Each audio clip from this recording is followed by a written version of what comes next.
Effectivement, très rare d'avoir cette transparence comme cela. C'était pas du tout le cas, lors, eh bien, du règne de sa mère. Mais ce communiqué du palais de Buckingham tout à l'heure avec, cette annonce, qui choque ici, dans le royaume, mais aussi, je crois à travers le monde, c'est que le roi Charles est atteint d'une forme de cancer. On ne spécifie pas, mais par contre on précise qu'il ne s'agit pas d'un cancer de la prostate. En tout cas, vous vous en souvenez, a été hospitalisé durant 3 jours. Donc c'était un peu plus longtemps que ce qui était prévu dans une clinique londonienne. Il était sorti le 29 janvier après cette intervention.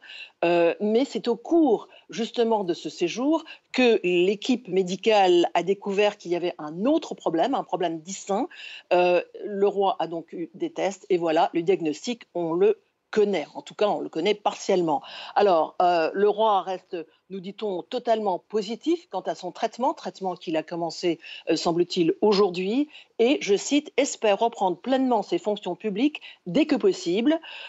Et il a annoncé, en fait, ou le palais a annoncé ce diagnostic après qu'il ait informé le Premier ministre Rishi Sunak, comme il se doit, et bien évidemment ses deux fils, le prince héritier, le prince William, et aussi le prince Harry qui, paraît-il, va venir le voir ici au Royaume-Uni maintenant dans les prochains jours.